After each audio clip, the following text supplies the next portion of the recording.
Recording. Okay, cool. All right, so welcome to week 2. Um, we're going to basically continue moving things forward from the last class, and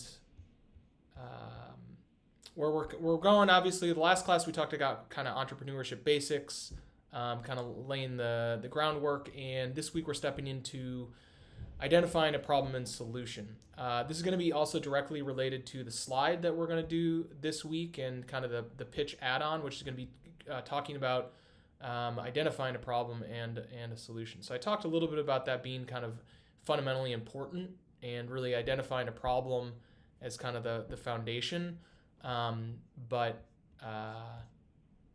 we'll spend more time talking about identifying a problem and solution this week. So let me full screen this thing.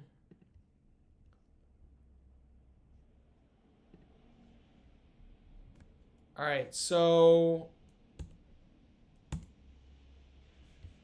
when we're talking about identifying a problem, I think a lot of the times when we talk about thinking about a problem, the first nature is to go out and maybe talk to people and, either ask them directly or observe what their problem is. So there's some sort of like interaction.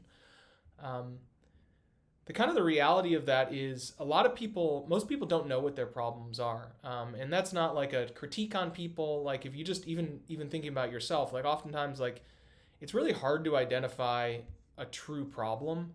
There's annoyances, there's things that, could be better. There's, things that trip us up in life. But the reality is a lot of the times these are, very small kind of little bumps in the road, and the amount we pay to solve that is relatively close to zero. And, a lot of the times, like I know I have had these conversations with friends, about like different app ideas and things like that. Oftentimes those are, when those conversations are really rooted to symptoms rather than problems. And got a little chart here that's also in the ebook on my website if you want to get into some more deeper conversations on this. But essentially what we're looking for is we're looking to hear multiple symptoms that, somehow in our brains we can kind of connect. And really this chart down here, it's obviously it's a representation of reality. In true reality, finding these overlaps are somewhat difficult, or maybe maybe happen in our brain but are hard to fully communicate. But we're looking for this symptom overlap. Someplace where I hear symptom 1, I hear symptom 2, I hear symptom 3, and the reality is all these things I can find where they're overlapping, and that's really the root cause of all those symptoms. And that root cause is what we really identify then as the problem. So if we're able to identify a root cause that really has multiple symptoms that it's involved with, that's a great problem, because what that means is if we solve that root cause, if we're able to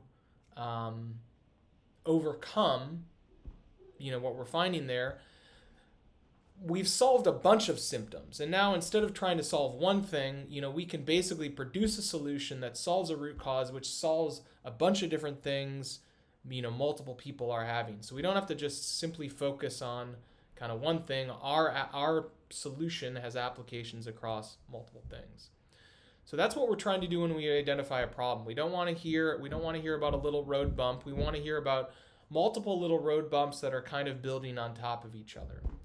All right. Now you can kind of back into this too if you've gone down the path of getting excited about a problem, or a symptom, and kind of working on the solution, then kind of bumping back and being like, all right, like, well, I've got this, kind of have this prototype thing.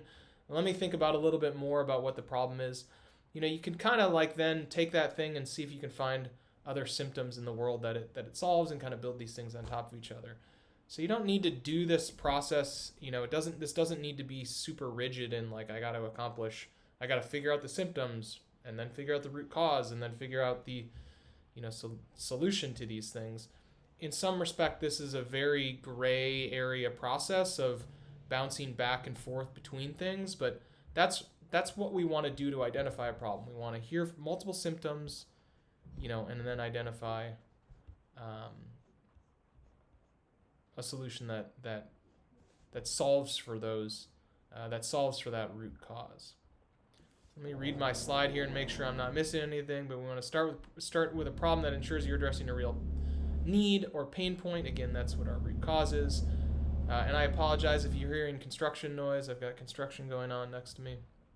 We want to focus on solution first, which I mentioned yesterday. We want to identify the root cause, and by starting with the problem, it helps us stay customer focused. And being customer focused is very important, because it allows us, instead of being customer focused, if we're inward focused, or we're focused on our problems, we may be a 101. And so we want to make sure we're focused out, which is why that symptoms overlap is really important. So again, we want to identify those root causes instead of just treating symptoms. We can gather symptoms by asking people, observing, but then we want to cluster those symptoms. We want to realize what people are telling us are not problems, they're symptoms, and it's our job to identify what the overlap is. So once we've kind of overlapped those things, we want to frame our problem around a single number or a value, to focus kind of what we're working on. So we don't want to be super subjective. We want to make a claim about what we're actually improving. And so we want to focus on one thing, such that when we go out and do an experiment around our solution, we can say, hey, did our experiment improve or disprove that? So, or improve or worsen or stay the same. So, let's say I'm working on, maybe there's some sort of productivity thing I'm working on, and we want to say, hey, this solution will, reduce workload by 30 minutes a day or something like that. Cool. I've got a solution. I've got a statement on, what I think it can do, and now I've got something measurable that I can go out and test my solution with my customers. Did I hear a ping on a hand raise? Yeah, Gregory, what's up? My question was, so for our businesses, where do we go to even see about these like regular checkups? 'Cause it seems like there's like a checkup system that we could go to. Not so. What? Don't tell me. Don't get too fully into your business. But what industry is your business in? Let's say that. Let's go that way. So mine's in water/wastewater technologies. Okay. Cool. That's pretty much what it is. Okay. And so are you? So wastewater, like wastewater treatment? So it's basically it would be in the treatment side, yes. Okay, so you've got some sort of technology or something like that, or is it a service? Yeah. It's a physical product thing? So it's just contractors. It's a platform that contractors use, like an app or a website, to reach the customer base, yeah. So it's sales. So the thing that I was talking about here, when it comes to the overall business in itself, when it comes to identifying root causes and problems, I was saying, is there like a service that No, there's not really. Like, I mean, really gathering data requires you to do work. It's not to say that there aren't services. I question the value of those services, because if those services allow you to shortcut, like, the value that they're like, in my experience, the value that those services provide are not worth the cost. It's very hard to get clean data that is aligned with what your product is from those types of services.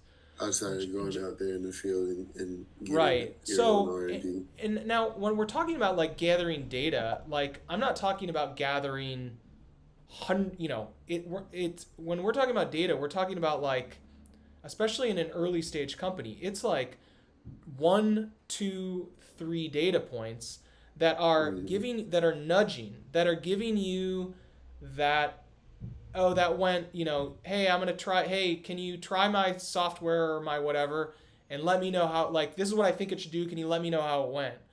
And so it isn't about getting 500 people to use it. It's about getting one, two, three people to use it and give you feedback and give you that nudge to continue forward or make an adjustment or do whatever, right? It's so that when I talk about getting data and getting feedback, that's what you're doing.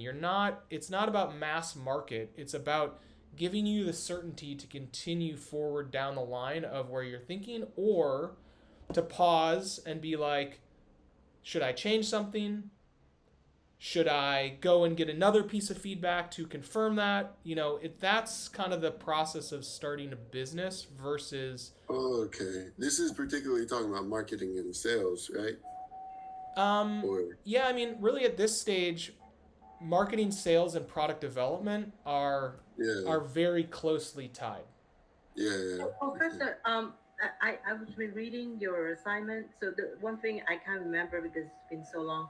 Where do I get the business model? Basically, where do I get the number of people that potentially use my market? I try to search various searches, but I can't really nail down the number. I Yeah, mean, I can approximate, but I just, where do you have resources that I can actually get that specific subject market? I know what I'm doing. yeah. So, I don't know the number for sure. Where do I get it? yeah. Do So, you have resources? market. We'll actually be talking about the market next week, and we've got a few resources, but yeah, I'll be talking about market and market sizing next week. Okay. Okay. Okay. Great. Thanks. All right. I'm gonna keep going. Is that all right? Okay. Okay. So we've kind of so that's about the process. So let's talk about like how we get a product into the hands of customers to kind of do that test process that I guess Gregory was talking about. So um, generally, what we want to do. So once we've identified these solutions, we've identified a root cause, and um, we've come up with like an idea for a solution. What we want to do, what we want to build, is we want to build what we call a minimum viable product. All right, and a minimum viable product, there's a couple keywords here. One of them is minimum, and the other one is viable. All right, product is pretty simple. Product is our solution, right?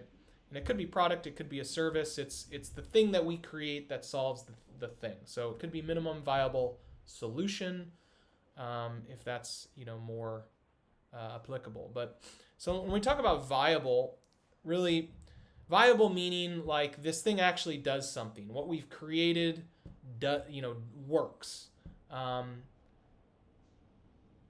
So that's kind of the easy part, like, because if we like, it's very easy to identify if we've created something that doesn't do anything, like it's very obviously not viable. So that's kind of the easy part. Minimum's really the hard part, and I know for me, I have a tendency to overbuild, meaning I've got this sense of what this application or this process needs to look like, or this product.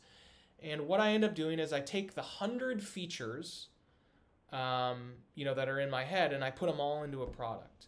And that does a couple things. One, it's very confusing. It confuses the customer on what this tool is truly used for. And two, like it becomes quite expensive to actually build. The more things that we bundle into a product, the more difficult it gets. So what we really want to do is we want to strip as much out of a product as possible and bring it down to its essence. All right, and I'll give an example of that. I was working with a company that was working on. They basically, their problem was restaurants, and at certain times restaurants have low traffic, And so what they wanted to do is they wanted to increase traffic into restaurants at certain times. So at certain times when they had low traffic. So they called it like it was basically like surge pricing, but like more like surge discounts for restaurants. So if you think about Uber surges prices when there's high demand. Basically, this was opposite of that. It's surging discounts, so going down in price when there's low demand. Okay, cool. So the first thing they did is started building an app, and like they built an app, and they started building features, and now they were presented with a problem. Well, how the heck do I get this app into the hands of customers? And and now I need to get multiple restaurants on this thing so it looks full and stuff like that. And when we started talking about it, the reality, what they found was, well, I need to find a restaurant. Cool. I need to find people in the area. All right. But really what I want is there's a certain time period, it's from 2 to 4 p.m. On Tuesdays and Thursdays that, that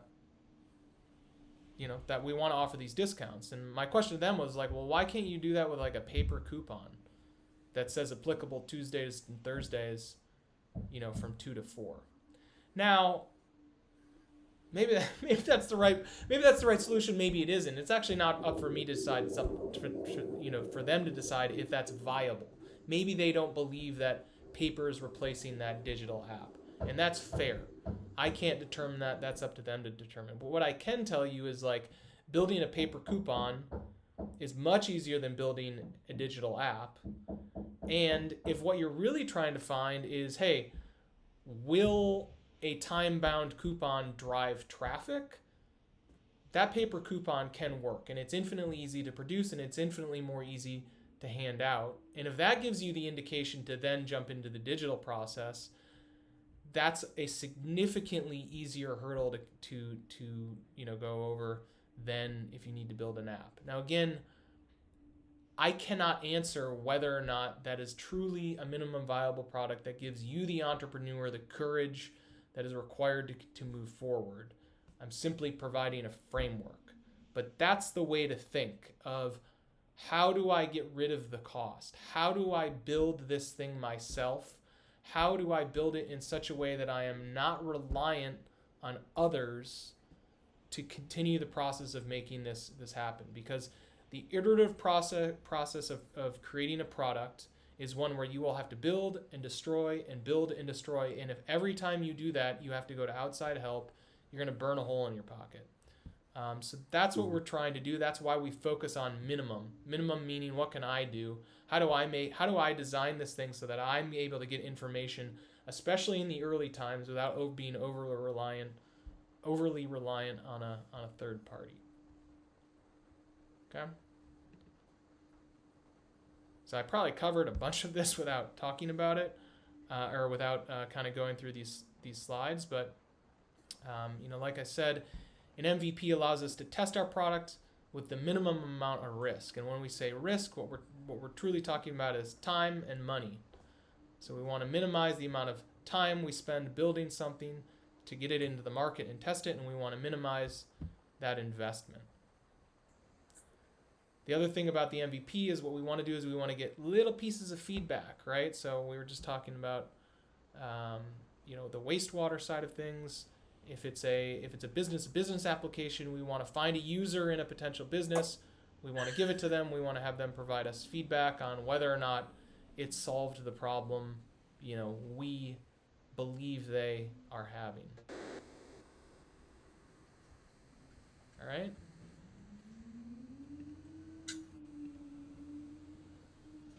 All right, so while we're doing this process, we want to focus on our kind of job here is to get customer feedback. So we want to place that MVP with 1, 2, 3 customers, 3 potential customers, even if they have no reason to be paying. That's okay. We want to get it in their hands. We want to observe them using the product as much as we can, whether that's data collection, whether that's looking at what they provide back to us. Whether it's direct observation, we want to see and observe how they use it, and see and observe whether it's solving a real problem that they have. And then what we do is we tweak, we play with the dials. We, if we expect one thing and something else doesn't happen, if we're like, man, I really thought that was going to happen and it didn't, maybe we have confidence enough to just change it based on one piece of feedback. Maybe we need more. There isn't like a tried and true algorithm here on saying like, hey, if you get 3 pieces of negative feedback, do something different. This is gut in some respect. The faster you're able to iterate, the less feedback that you need to get confidence to make that path happen, the better. And the faster you iterate, the further you can move down the line. All good? I love this. Keep going. All right. Okay, so a couple different ways to gather feedback. These are just very simple. Surveys. So if you can get your product in the hands of people, sending them a survey is often the quote unquote easiest way. It doesn't require being there live. Those types, you can send it digitally. Those types of things. The problem with surveys is you're getting answers to the questions you're asking. So you got to, if you think about like political surveys, a lot of the times the feedback you hear on political surveys, well, the answer that came was because of how they asked the question. Same thing's true with product development. Like you got to be real careful about how you answer questions so you're not getting the answer you want. But surveys are lightweight, easy. Interviews a little higher bar, but a one-on-one conversation allows you to kind of start the conversation, but see where it goes, and you can kind of follow the customer on that. So those can be great, albeit a little more time involvement. And then focus groups, getting small groups, those can be really I would say they can be really positive or really negative depending on how they go. But getting a group of people together to talk about your product is interesting because them talking to each other, oftentimes things will come out of their conversations that wouldn't necessarily would never even think of. Right. Yeah. So having witnessing other people talk about your product can be really powerful. They are hard to put together though, because you need to coordinate schedules and things like that. But it's it's a great way to do things. And then you got to understand what people want, like you mentioned earlier, to even get those individuals to come together to see those benefits. Yeah. Some of the times if you're able to get your product in the hands of a few customers, you can kind of frame, like even if they're slightly different customers, you can kind of frame the focus group such that like it sort of makes sense that, hey, these are 3 different quote unquote different type of people, but hey, here's how I'm framing my market, and that's why I have you all here, even though you have different backgrounds. So framing. It boils down to the targets. Yeah. Right. I mean, so there is a lot of that when we were talking about earlier, like the sales and marketing and product development, like those are really closely tied at this early stage. And that's kind of wise, because like we're talking about getting a focus group together, which is talking about product development, but you really need to be in sales mode, to get them to participate and understand why they're there and not have it be weird and those types of things.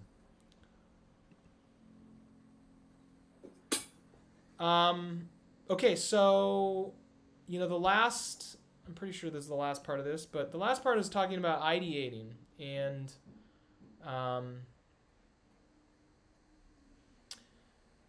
like I said before, this is a really gray area process. And what I mean by that is there isn't certainty. It's uncertain. It isn't black and white. It's in between. There is nobody telling you, hey, this is exactly what you should do. You're walking through the fog. It's pea soup. And what we want to do is so we've got problem and we've got solution, and we kind of do this bounce back and forth where we're always, there's never one truth. We think we know the problem, and so we develop the solution, and then we're like, I don't know, that's not quite right, and then we come back and we're kind of, I kind of think about it like it's a little bit like of a wave kind of moving. I can't really do this. It's like a wave moving, kind of like, let's see, like this. Like it's kind of jaggedly going from, one corner, up. And I don't know if that makes sense, but we're kind of navigating between a success and a failure of product market fit, which merely means problem solution fit.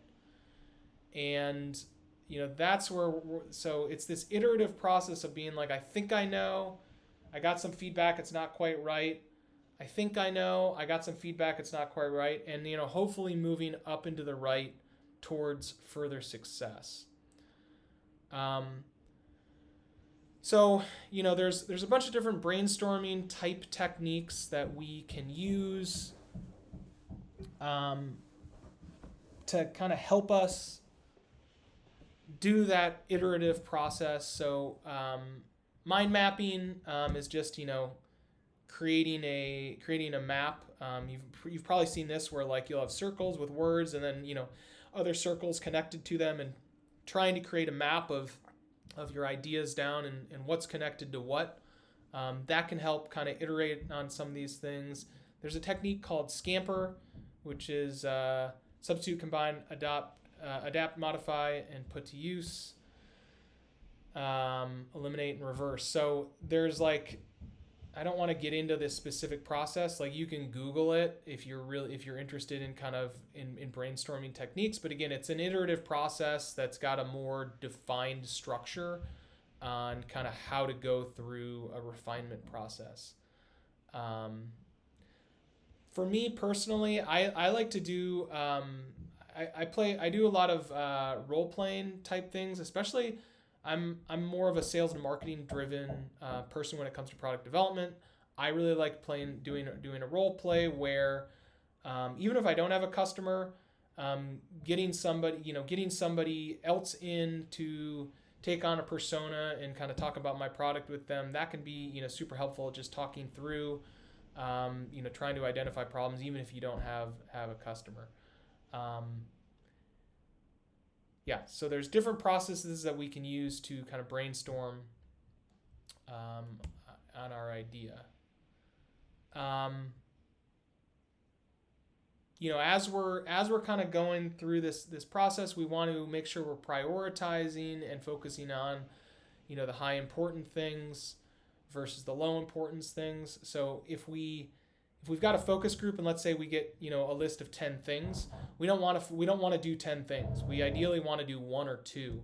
So prioritizing those and creating a system of prioritization is important. So here's one process of creating a score and weights, and then calculating the score and then ranking ideas. That's one. You may have a different process for doing things. I think the important thing here is to understand that like, if you get feedback that says you need to improve 10 things and you improve 10 things and then you go to market, and let's say the thing does better, it's very hard to identify why it did better. It was 10 things. Which one, caused it to do that? Versus if you change, one and test it, and it does better or worse, like it's pretty obvious why it did better or worse. So the more kind of change variables you have when you iterate, the more difficult it becomes to really understand why something happened. And that's kind of what we're trying to seek in this ideation process.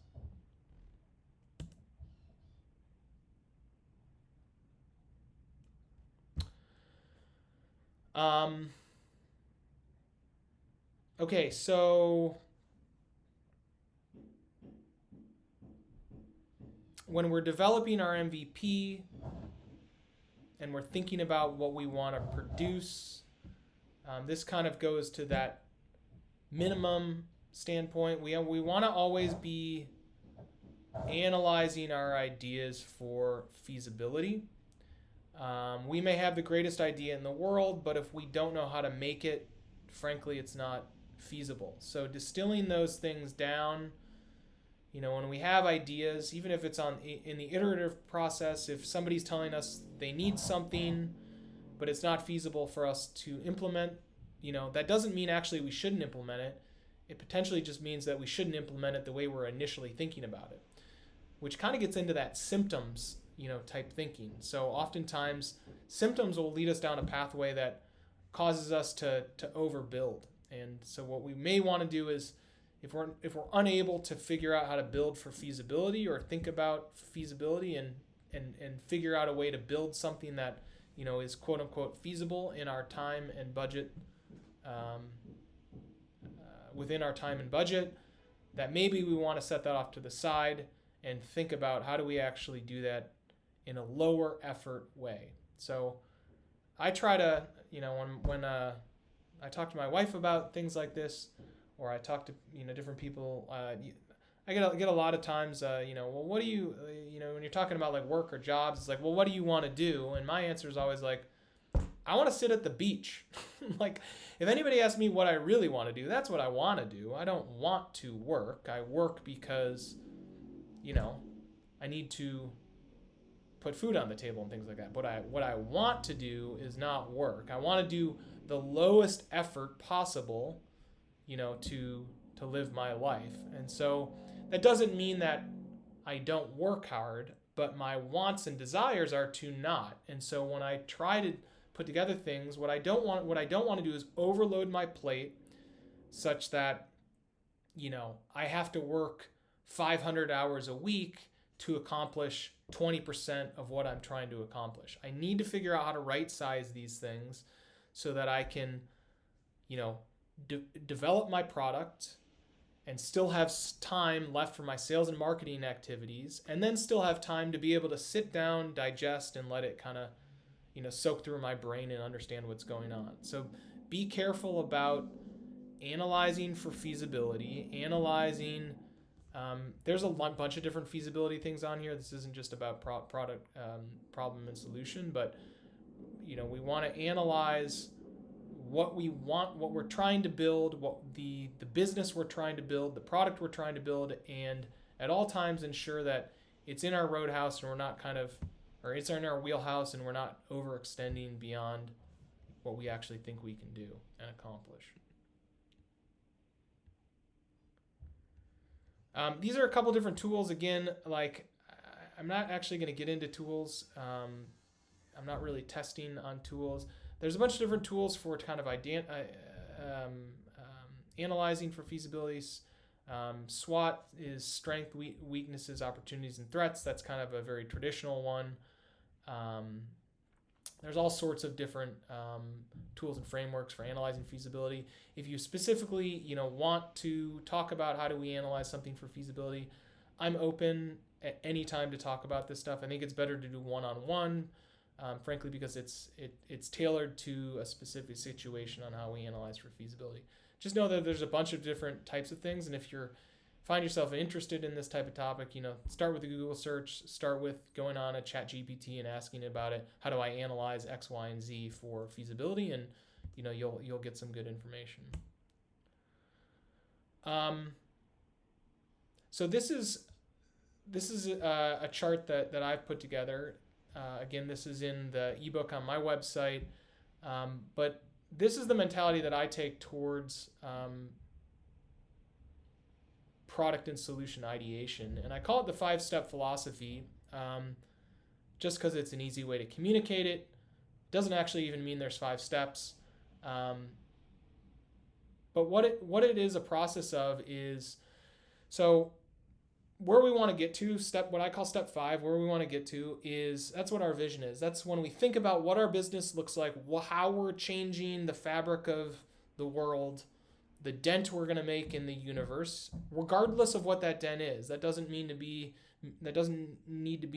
making an iPhone. It could be an at-home restaurant that serves 10 people a week or something like that. Those are good businesses too. This is not about changing the world necessarily. However, when you think about what your business wants to look like, you need to have that in mind. You need to know where you're shooting for.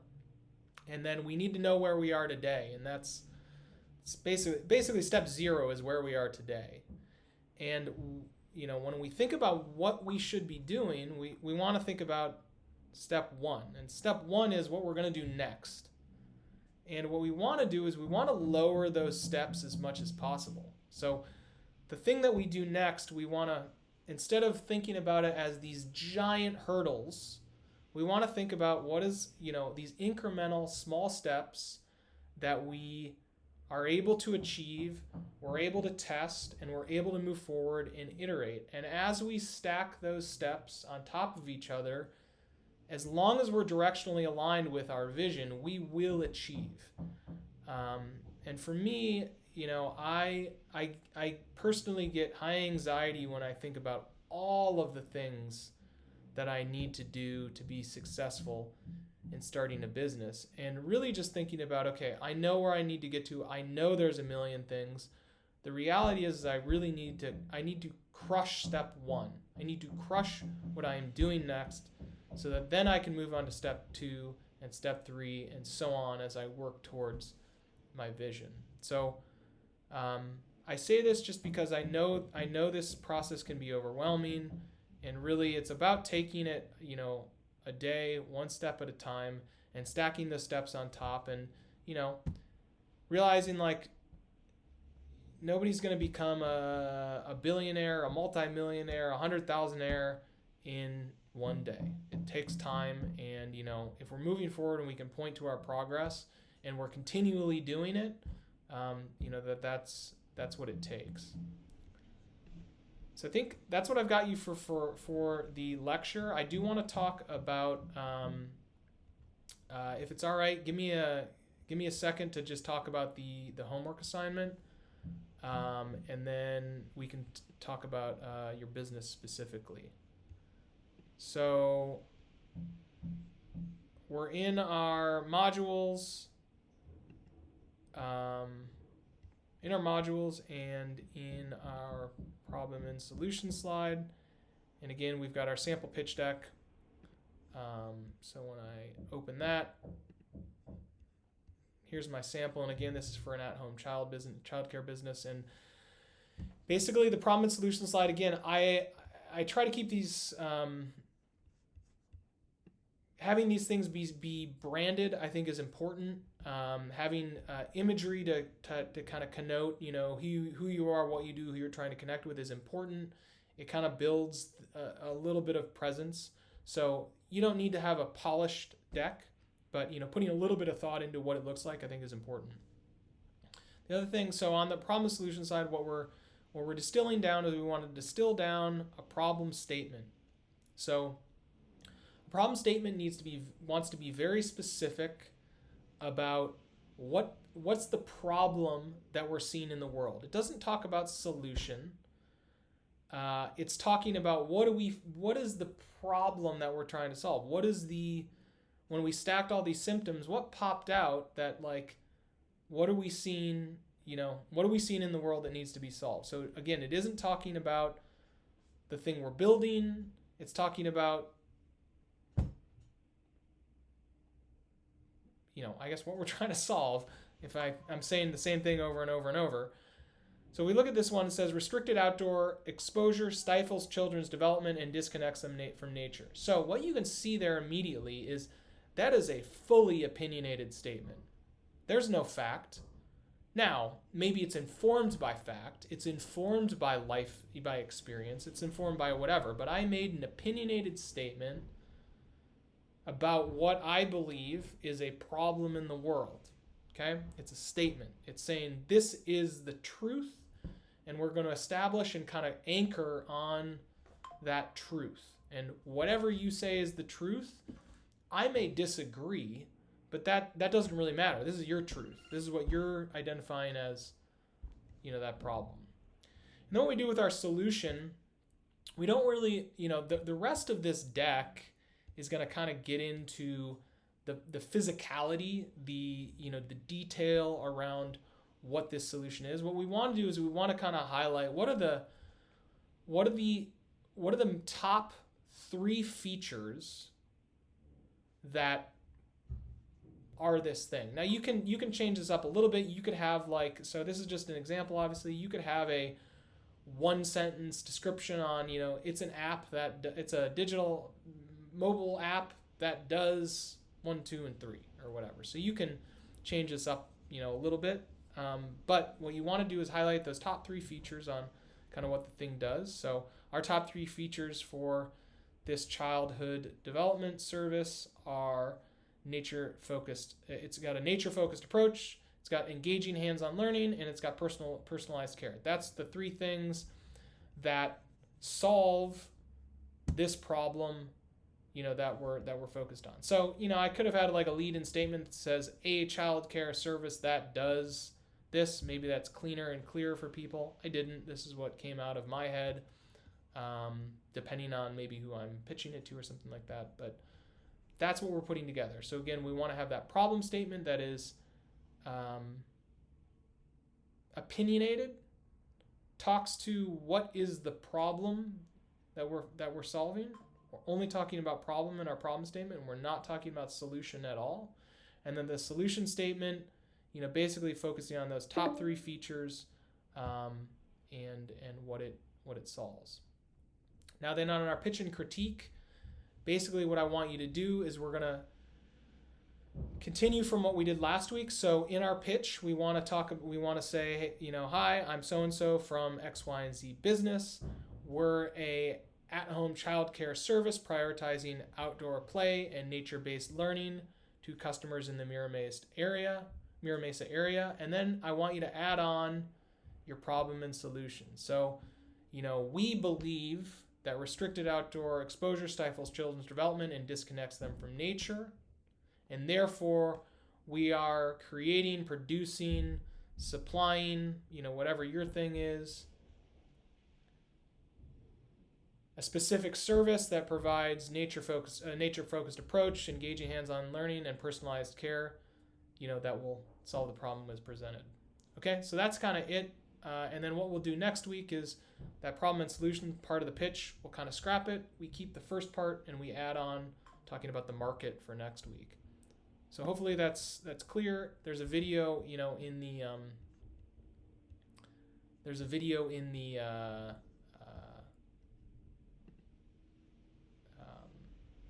Canvas as well that can help identify this, or I'd give you a little bit more information on how to handle the pitch. So I guess that's what I got for you this week. I guess, Greg, you want to dig into some specifics you might have on your business?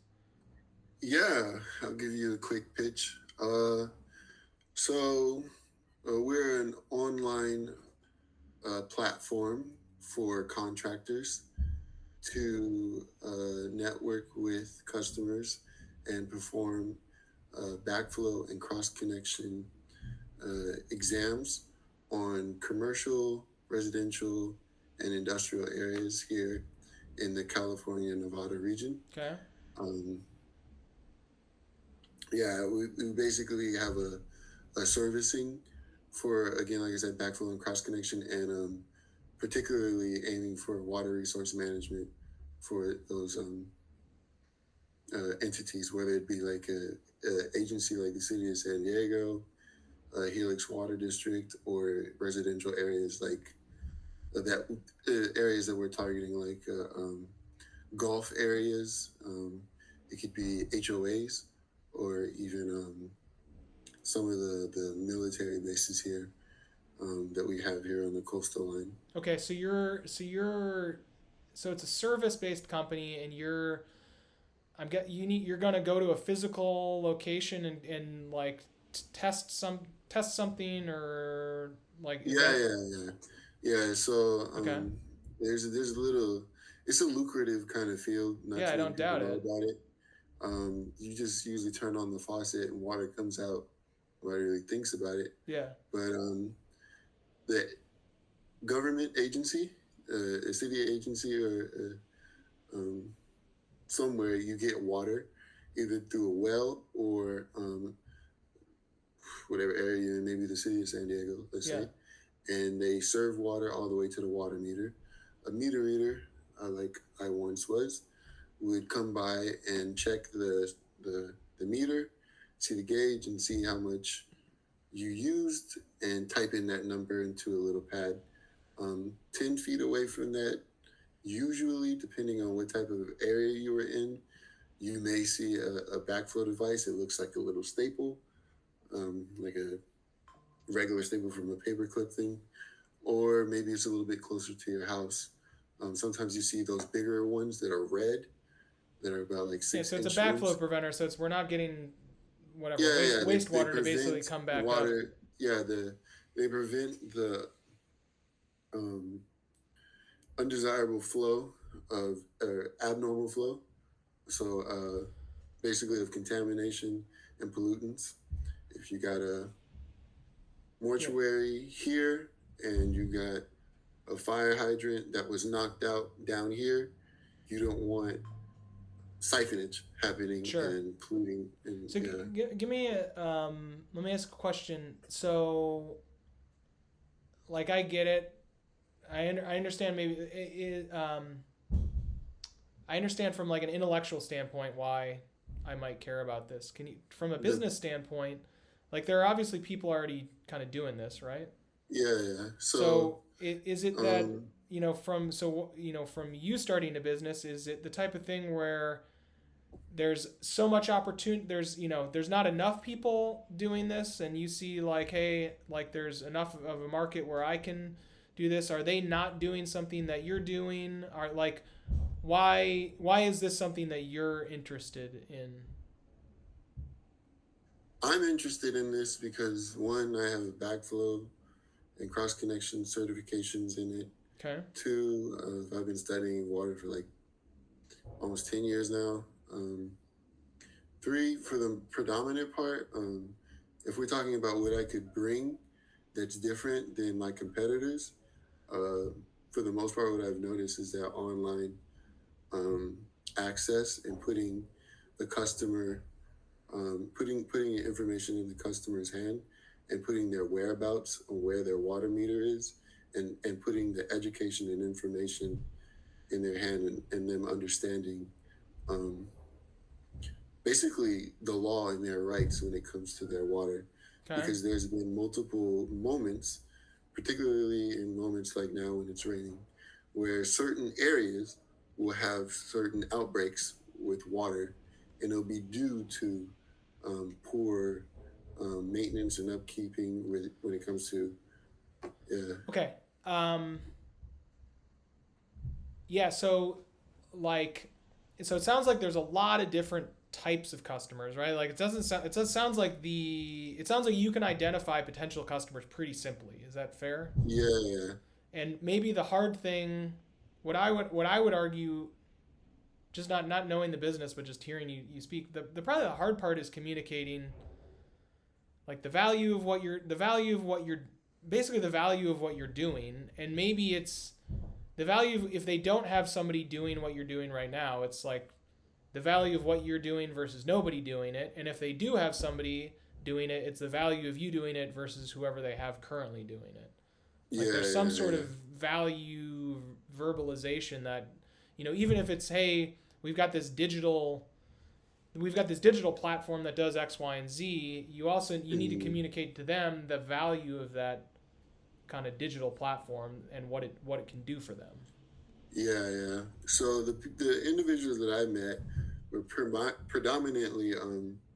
I do a lot of business with individuals who are landscape and irrigationists. Basically, people who are um, the what would you would call it, consider them foremen or superintendents Sure. of groundskeeping, and they would be for any industrial area, maybe like an HOA if they did have a big park, or maybe even like a whatever. I can't remember the third thing, but yeah, I've been contacting them, and And why I have you met been like contacting why have you been contacting them? Because they're the point of access, or like what's the they what? would be the individuals that like superintendents. So there's two people you would contact. You would contact the residential, like the person who owns the residence, the Yep. residential Yep. land, and then you would do the superintendents because they're the ones who would know where the backflow devices Got it. are, and they'd be able to point me Yeah. in the So they're direction. they're They'd be able like to tell me the last the time it's been. yeah. So they're like the they're like the facilitator. Yeah, they're the groundkeepers facilitator for that So site. here's what I like. So to me, the I mean, we can talk about this more, but just to give you like a way to maybe think about this a little bit, like, um, it doesn't sound to me like the service that you're providing is like super differentiated. Like, it may be somewhat differentiated, but it's like that sounds maybe difficult. I'm not like that's not fact. I'm just telling you Yeah, what's hitting my ear. The one thing that is interesting to me is like you sound like you know you've got a very clear idea of like the parties that are involved in this world. Now, yeah, what can be really interesting and from a product differentiation standpoint is if you can identify a unique path of sale and a unique product offering, like you don't need like that can be a differentiated product. So potentially, if you're talking about, hey, the path to everything that needs to happen is through this supervisor, like yeah, somehow getting that, your product or service being a benefit to them that ultimately leads to the sale, like that could be really interesting. And if there's a yeah. reason for them to choose you over somebody else, that could be really interesting. For me and my business, what I've noticed is it's about who knows who. Sure. And as I mentioned earlier in the elevator pitch, we also do water resource management. I don't know if you're aware, but in Nevada, just to give you a quick rundown between the lower Colorado region, um, between the Bureau of Reclamation all the way down to here, California gets about 24 to 23% of the Colorado River water, while Nevada gets 1.2 or something. And it's illegal to use water for sprinkling in Nevada. It's by law. Hmm. Federally, you can't do it just because they're in that much of a drought. So the water resource management one, part of that business is to I've made a couple of friends and distributing some of those tools that those uh, groundskeepers and those foremen and those superintendents would use to implement into their drought resistant systems. It'd be basically just selling it, buying it bulk and selling it at a yeah. Okay. Um,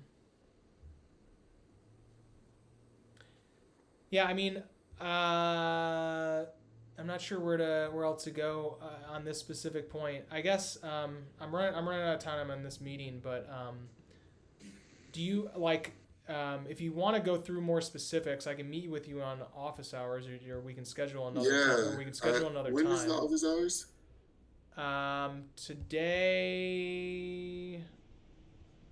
Today from 3 to 4, but I have some other openings if you want to schedule something else.